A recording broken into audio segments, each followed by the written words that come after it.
Talking about for the last couple of days about um, how to make hydrogen gas. Well, first what you do is you need a DC electrical power source for this application. In this case I'm using an old model train power supply unit. And then you're going to need two wires, as you can see here. These two wires.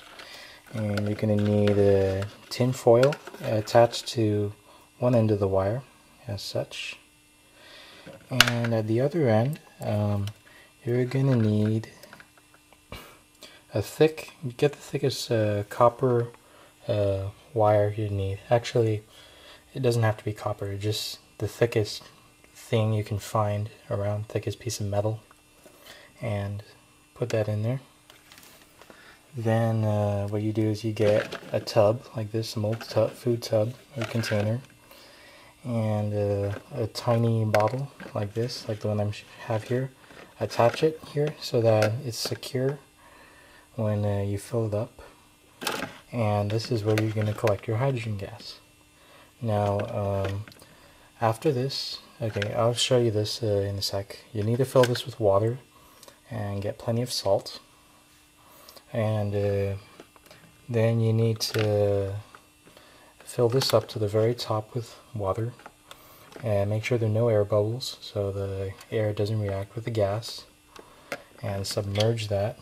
I'll show you in a second. Now that I filled these up with water, as you can see, I'll show you the next part. Okay, right now you need to get some salt, table salt. Just so you know, I filled these up with tap water.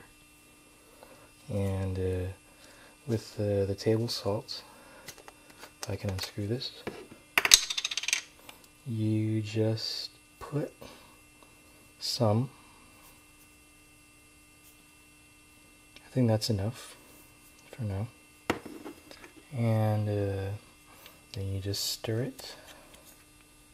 Hold a second. Stir it until it all dissolves.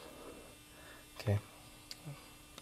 Now that that's done, you need to take your bottle here and attach the first electrode, which you can just, I recommend you use aluminum foil because it'll has a surface area in that, and it creates hydrogen, even more hydrogen in the reaction than like most other metals. So what you do is before you put this in, you put that around there. You fasten it with some wire or something. And if I didn't already tell you that I secure this up here like that using some zip ties and some clamps there. Now, just a second. Now that that's secure, you can submerge this underwater. This is the tricky part, alright? You submerge this underwater, as such. And then,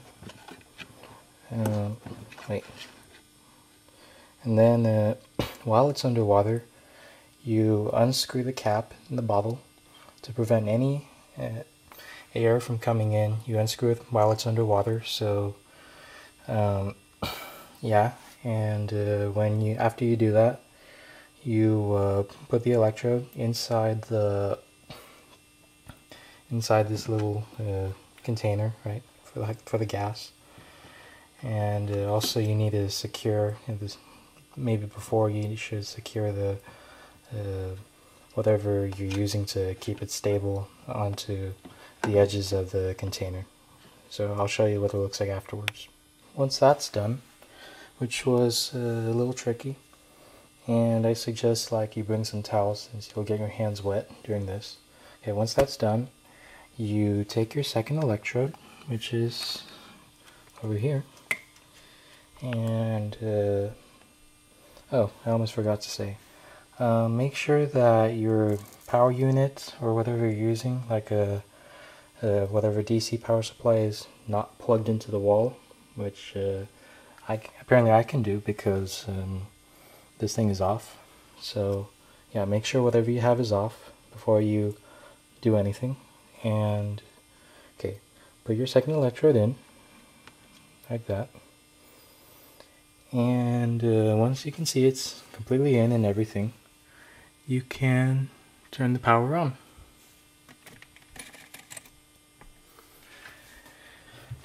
And soon you should start to see some bubbles, lots of bubbles inside here.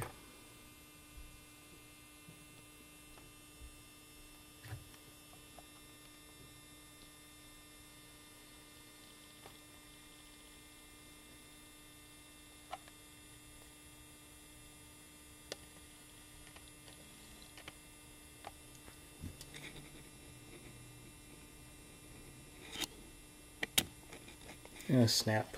Hold it. I want to make sure of that. What I just did right now was I had the wires mixed up, so I had the wrong poles. So now, as you can clearly see, there are...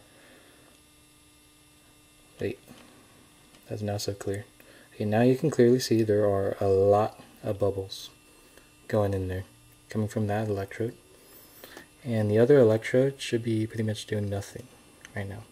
No bubbles. And with this one, you pretty much wait until it's finished making the gas and it fills the whole thing up. So I'll come back when that's done. Oh, and guys, don't be surprised if your anode here produces like some nasty green stuff or anything. Alright, it's normal. Now that it's finished, we turn off the power, and as you can clearly see, there's some gunk in the water, some green and stuff. So what we need to do now is put the lid back on the bottle and take it out. And we do that the same way how we put it in. We take the electrode out by hand, we pull it out with the opening of the bottle still inside the water, and then we put the cap underwater and we screw it in from underwater, and then we lift it out, and that's it. I'll show you. Now that I did that, you can clearly see that the bottle is quite filthy inside, and I recommend you try cleaning that out. And oh, look at that, it dissolved almost completely. And you have this tub of water, dirty water, and you should just throw it away down the drain. And yeah, that's pretty much it. Oh, and with this, if you want to clean it, what you do is you submerge it underwater again with the lid down, of course. You open the cap and you let the water come out, fill it up with clean water, and shake it around while it's inside, and then repeat the process until it's clean, finally clean on the inside. And you should have it. So here we have the finished stuff. Hydrogen gas in this little container. Now I'm gonna light this soon, so you will see what it looks like.